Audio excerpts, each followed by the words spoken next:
பாத்தீங்களா மக்களே, எதிர்கட்சியினர் ராகுல் காந்தி எல்லாரும் குண்டு குண்டு குண்டுன்னு மக்களவையில இருந்து வெளிநடப்பு செய்யறாங்க. ஏன் தெரியுங்களா உங்களுக்கு?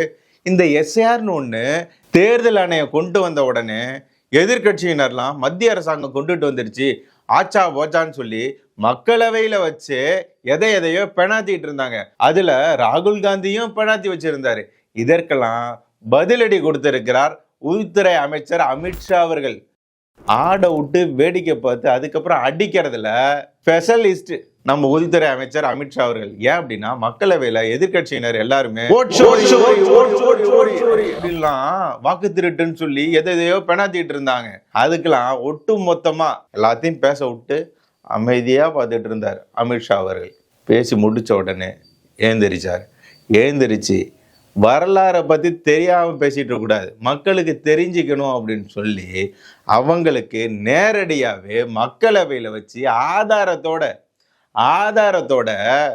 புரட்டி அடிச்சிருக்கிறார். பேப்பரை புரட்டினது மட்டும் இல்லை, அவங்களோட வரலாறை புரட்டி அடிச்சிருக்கிறார்.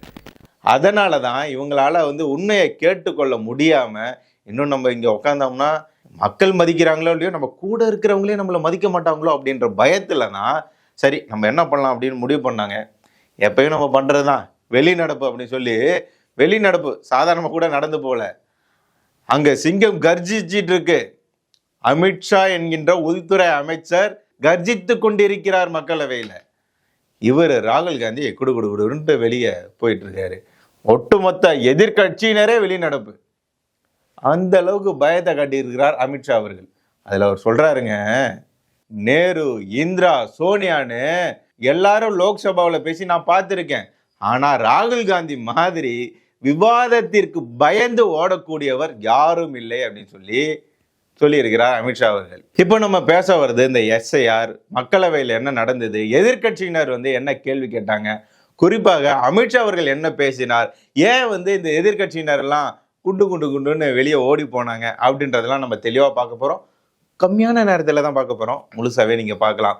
நாரதர் மீடியா உணர்வாளர்களுக்கு வணக்கங்கள். இந்த எதிர்கட்சியினர் இருக்காங்கள, ஓட்சோரி வாக்கு திருட்டு அப்படின்னு கத்திட்டு இருக்காங்களே, அமித்ஷா அவர்கள் தெளிவான பதிலடியா ஆதாரத்தோட வரலாற்றுல இருந்து எடுத்து சொல்லிட்டாரு.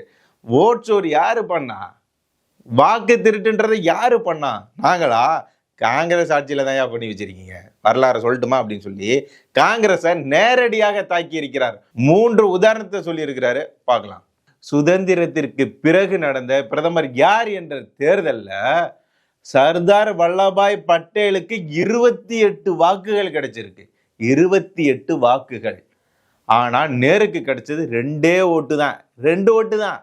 ஆனா பிரதமர் ஆனது யாரு தெரியுங்களா? நேரு அவர்கள். 28 வாக்கு கிடைச்ச சர்தார் வல்லபாய் பட்டேல் பிரதமர் ஆகாமல் நேரு 2 வாக்கு பெற்ற நேரு அவர்கள் பிரதமர் ஆனார். அப்படின்னா முதல் வாக்கு திருட்டு எப்போ நடந்தது? முதல் வாக்கு திருட்டு நேரு தான் பண்ணாரு. நேருவோட காலத்துல தான் நடந்தது. காங்கிரஸ் தான் அதை பண்ணுச்சு அப்படின்னு சொல்லி நேரடியாக தனது முதல் குற்றச்சாட்டை வைத்திருக்கிறார் அமித்ஷா அவர்கள். இரண்டாவதாக, அலகாபாத் உயர் நீதிமன்றத்தில் இந்திரா காந்தி ராய்பரேலியில தகுதியற்ற முறையில் வென்றார் அப்படின்னு சொல்லி தீர்ப்பளித்தது. ஆனா இதை மறைப்பதற்காக, தடுப்பதற்காக பார்லிமெண்ட்ல சட்டத்தையே மாற்றி அமைக்கப்பட்டது. பிரதமர் பதவியில நீதிமன்றம் தலையிட முடியாதுன்னு பார்லிமெண்ட்ல சட்டத்தையே மாற்றி அமைத்தது இந்த இந்திரா காந்தியோட கவர்மெண்ட், காங்கிரஸ் கவர்மெண்ட். இதுதான் ஓட்சோரி. 3வது சம்பவம் என்ன தெரியுங்களா? சோனியா காந்தி இருக்காங்களே, இந்திய குடியுரிமை வாங்குவதற்கு முன்னரே வாக்காளர் பட்டியல்ல சேர்க்கப்பட்டிருக்கிறார் அப்படின்ற வழக்கு இன்னமும் நீதிமன்றத்தில் இருக்கா இல்லையா அப்படி சொல்லி ஆணித்தனமாக 3 1 2 3ன்னு எடுத்து அடிக்கிட்டு இருந்திருக்கிறார் அமித்ஷா அவர்கள். இதெல்லாம் தாங்க முடியாம தான் எதிர்கட்சியினருக்கு அடியில நெருப்பு வச்ச மாதிரி குறிப்பா ராகுல் காந்தி அவர்கள் வெளிநடப்பு செய்திருக்கிறார். அந்த ஒட்டுமொத்த கூட்டத்தையே வெளியே கூட்டிட்டு போயிட்டாரு. வெளியே போய் பஜ்ஜி போண்டா எதை சாப்பிட போனான்னு தெரியல. ஆனா உண்மையை சொல்லும் போது அவங்களால எப்படி உள்ளுக்கு இருக்க முடியும்? அதனாலதான் வெளிநடப்பு பண்ணிட்டாங்க. தெளிவா ஓட்சோரிக்கு காங்கிரஸ் பண்ணது என்ன, வாக்கு திருட்டுக்கு காங்கிரஸ் என்ன பண்ணுச்சு அப்படின்னு சொல்லி 3 உதாரணத்தை சொல்லி எதிர்கட்சியினரை அலற விட்டார் அமித்ஷா அவர்கள். இப்போ அடுத்ததாக நம்ம என்ன பார்க்க போறோம்னா சட்டவிரோத குடியேற்றம். இதுக்குதான் அவர் சொல்லி இருந்தாரு, இந்தியா ஒன்னும் தர்ம சத்திரம் கிடையாது, இந்தியா ஒன்னும் தர்ம சத்திரம் கிடையாதுன்னு சொல்லியிருந்தார் அமித்ஷா அவர்கள். வந்தவங்க போனவங்க எல்லாம் தங்கிக்கிட்டு ஓட்டு போட்டுக்கிட்டு இந்திய குடியுரிமை வாங்கிக்கிட்டு சுகபோகமா வாழ்ந்துக்கிட்டு இந்தியாவுக்கு எதிராகவே பேசுறது இனிமேல் இங்க இருக்கக்கூடாது அப்படி சொல்லிட்டு தான் எஸ்ஐஆர் கொண்டு வந்தோம் அப்படின்னு சொல்லியிருந்தார். அதாவது எல்லாரும் குடியேற முடியாது இந்தியாவில், சட்ட விரோதமாக இந்தியாவுக்குள்ள யார் யார் வந்திருக்காங்களோ அவங்களெல்லாம் கண்டுபிடிக்கப்படும், பட்டியலில் இருந்து நீக்கப்படும், நாடு கடத்தப்படும் அப்படின்னு சொல்லி அழுத்தம் திருத்தமாக சொல்லி இருக்கிறார். இந்த பாரத தேசத்துக்குள்ள சட்ட விரோதமா நுழைந்த ஒவ்வொருத்தனையும் கண்டுபிடிச்சு பட்டியலிருந்து நீக்கி நாடு கடத்துவோம் சொல்லி இருக்கிறார் அமித்ஷா அவர்கள். மூணாவதா நம்ம பார்க்க போறது எஸ்ஐஆர். எஸ்ஐஆர் குறித்து அமித்ஷா அவர்கள் என்ன சொன்னார் தெரியுங்களா? இது சட்டப்படி செய்ய வேண்டிய வழக்கமான சுத்தப்படுத்தக்கூடிய ஒரு முறை, இது தேர்தல் ஆணையம் சுத்தப்படுத்தக்கூடிய ஒரு முறை. இதுல என்ன அப்படின்னா, இறந்தவர்கள், இரட்டை பதிவுகள் 2 முறை பதிவு பண்ணது, இடமாறி போனவங்க, இந்த மாதிரியான சீர்திருத்தங்கள் பண்ணுவதற்கான முக்கிய தேவைதான் இந்த எஸ்ஐஆர். இது வழக்கமான ஒண்ணு, சட்டப்படி செய்ய வேண்டியது. இதுக்கு ஏன்பா நீங்க கொந்தளிக்கிறீங்க அப்படின்னு சொல்லிதான் அவரு தோல் உரிச்சிட்டு இருக்காரு. இதை சொல்ல போய் எஸ்ஐஆரை தேவையில்லாம பெருசு பண்ணி இவங்க எதிர்கட்சியினர்லாம் தனக்கு தானே ஆப்படிச்சுக்கிட்டாங்க, குறிப்பா காங்கிரஸ் கட்சியினர். அதனாலதான் நேரு என்ன பண்ணாரு, இந்திரா காந்தி என்ன பண்ணாங்க, சோனியா காந்தி என்ன பண்ணிட்டு இருக்காங்க அப்படின்றத ஆதாரத்தோட வரலாறு நோண்டி எடுத்திருக்கிறார் உள்துறை அமைச்சர் அமித்ஷா அவர்கள். இதற்கு எப்படி பதில் சொல்ல முடியும் ராகுல் காந்தியால? அதனாலதான் வெளியே ஓடி போனாரு குண்டுன்னு. ஆனா பாருங்க, காங்கிரஸ்காரங்க சொன்னாங்க லட்சக்கணக்கான பெயர் இந்த பட்டியல இருந்து தூக்கிட்டாங்க.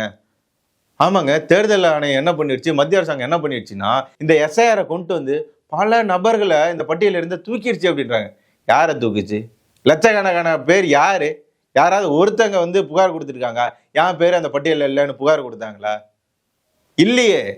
காங்கிரஸ் இருக்குல்ல, இவ்வளவு பேசுறாங்கல்ல, யாராவது எழுத்துப்பூர்வமாக ஒரு புகாராவது எங்கேயாவது கொடுத்துருக்காங்களா? இந்தியாவில், இந்த பாரத தேசத்துல எங்கேயாவது ஒரு புகார் கொடுத்துருக்காங்களா? இந்த எஸ்ஐஆர் மூலியமா, இந்த எஸ்ஐஆர் கொண்டுட்டு வந்ததுனால இவங்களுக்கு இங்க வாக்கு இல்லை, இது பட்டியல இருந்து நீக்கிட்டாங்க, ஏதாவது ஒண்ணு இருக்கா? திமுக கொடுத்துதா? இங்க திமுக எவ்வளவு எதிர்ப்பு தெரிவிச்சுட்டு இருக்கு எஸ்ஐஆருக்கு. ஒரு புகார், எழுத்து வடிவ புகார் ஒண்ணு கொடுத்துதா? ஒரு எழுத்து புகாராவது காங்கிரஸ் கொடுத்துதா? ஒரு ஆதாரமாவது காட்டுச்சா? கொடுத்துதா அப்படின்னு சொல்லி அமித்ஷா அவர்கள் பூந்து விளையாடி இருக்கிறாரு மக்களவையில. அதனாலதான் இவங்க இவ்வளவு பதற்றமும் உதறலும் வெளியே ஓட்டமும். 4வதாக ராகுல் காந்தியின் ஹைட்ரஜன் பாம் குற்றச்சாட்டு. ஒரே வீட்டுல 501 வாக்குகள், அது எப்படி அப்படின்னு கேட்டதற்கு தேர்தல் ஆணையம் சொன்னிச்சு, எப்பா அது ஒரு பெரிய குடும்பம், அது 3 தலைமுறைகளாக ஒரே இடத்துல இருக்கிறதுனால அவங்களுக்கு வேற வேற வீட்டு எண் இல்லாததுனால 265 என்ற நம்பரின் அடிப்படையில அந்த ஒரு நம்பர்ல இந்த வாக்குகள்லாம் இருக்கு அப்படின்னு சொல்லி தேர்தல் ஆணையம் ஆதாரத்தோட நிரூபிச்சிருக்கு, சொல்லி இருக்கு, பதில் கொடுத்திருக்கு. இது ஒண்ணும் வாக்கு திருட்டு கிடையாது, போலி வாக்கு கிடையாது அப்படின்னு சொல்லி அமித்ஷா அவர்களும் தோல் உரித்து உண்மையை வெளிக்கொண்டு வந்திருக்கிறார் மக்களவையில.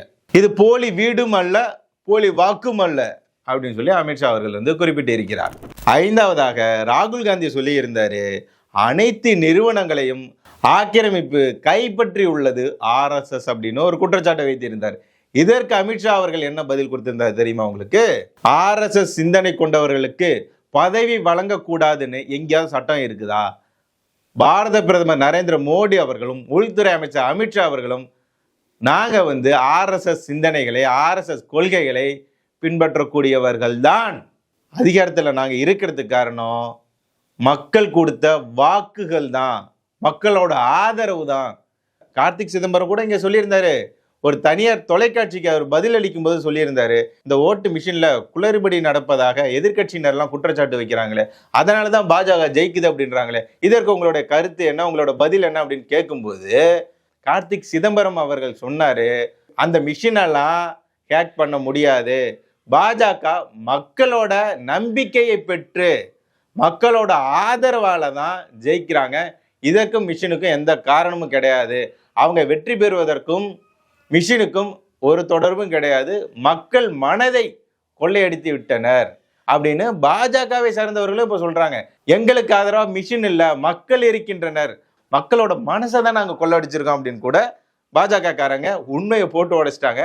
மக்களோட மனசை கொள்ளையடிக்க பாஜகவால தான் முடியும், காங்கிரஸால முடியாது. ஏன் அப்படின்னா இத்தனை ஆண்டு காலமாக என்ன பண்ணியிருக்காங்க, என்ன பண்ணி வச்சிருக்காங்க தான் நமக்கு தெரியுமே. எப்படி மனசை கொள்ளையடிப்பாங்க? தேர்தல் நேரத்தில் ஏதாவது கொடுத்து வேணா வேற ஏதாவது கொள்ளையடிக்கலாம். மேலும் மக்களே, அமித்ஷா அவர்கள் குறிப்பிட்டார், RSS என்பது தேச சேவை அமைப்பு, தியாகத்தை அடிப்படையாக கொண்ட ஒரு அமைப்பு RSS அப்படின்னு சொல்லி தெளிவா அவர் சொன்னாரு. அமித்ஷா அவர்கள் தெளிவா ஆதாரத்தோட சொன்னதுனால எதிர்கட்சியினர்கள்லாம் குண்டு குண்டு குண்டுன்னு வெளியே ஓடிட்டாங்க. ராகுல் காந்தியும் தான். இறுதியாக அமித்ஷா அவர்கள் மக்களவையில 3 விஷயங்களை எதிர்கட்சியினருக்கு புரிய வச்சாரு.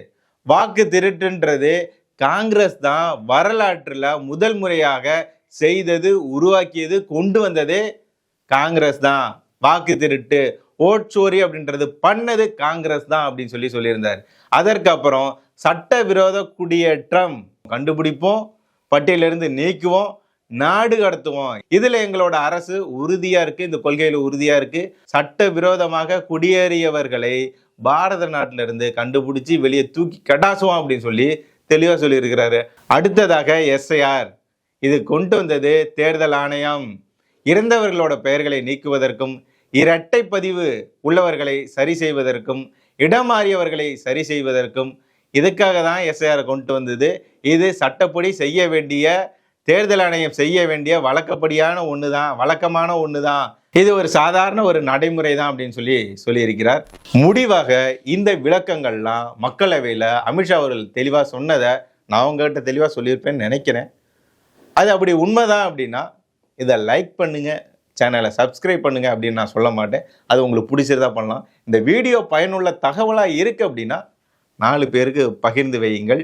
4 பேருக்கு ஷேர் பண்ணால் உங்களுக்கு நல்லது நடக்கும். இன்னைக்கு ஈவினிங்குள்ளே உங்கள் வீட்டுக்கு ஒரு நல்ல செய்தி தேடி வரும். இல்லை அப்படின்னா ரத்தங்கக்கே, அதெல்லாம் நான் சொல்ல மாட்டேன். இது நம்ம நாட்டுக்கு தேவையான ஒன்று. எதிர்கட்சியினர்கள் வைக்கக்கூடிய இந்த போலி புரட்ட பித்தலாட்டத்தை உடைக்கணும் அப்படின்றதான். நன்றி.